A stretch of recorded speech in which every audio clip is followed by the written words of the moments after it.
பல்வேறு நிகழ்ச்சிகளில் பங்கேற்பதற்காக தவேக பொதுச் செயலாளர் என் ஆனந்த் மற்றும் ஆதவ் அர்ஜுனா ஆகிய இருவரும் திருச்சி வந்தனர். கூடுதல் விவரங்களை செய்தியாளர் தினேஷ் வழங்க கேட்போம். தினேஷ் வணக்கம். விவரங்களை பதிவு பண்ணலாம் தினேஷ்.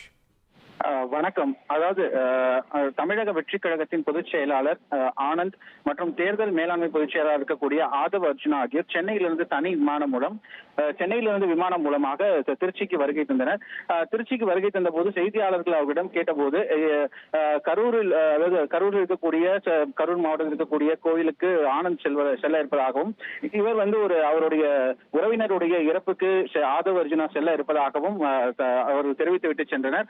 மேலும் கரூர் சம்பவம் நடைபெற்று கிட்டத்தட்ட ஒன்றரை மாதம் தொடர்பாக சிபிஐ விசாரணை மேற்கொண்டு வரும் நிலையில அந்த ஆதாரங்கள் அனைத்தையும் இன்றைய தினம் ஒப்படைப்பதாக தவேக தரப்பில் ஒப்படைப்பதாக தகவல் வெளியான நிலையில திருச்சிக்கு வருகை தந்த பொதுச் செயலாளராக இருக்கக்கூடிய ஆனந்த் மற்றும் ஆதவ் அர்ஜுனா ஆகியோர் கரூர் செல்லவாக இந்த தகவல் வெளியானது.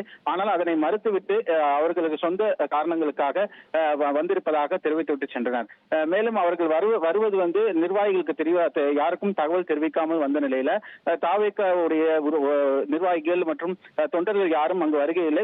ஒன்று இரண்டு பேர் மற்றும் அவரை வரவேற்று கார் மூலமாக அழைத்து சென்றனர். விவரங்களுக்கு நன்றி தினேஷ்.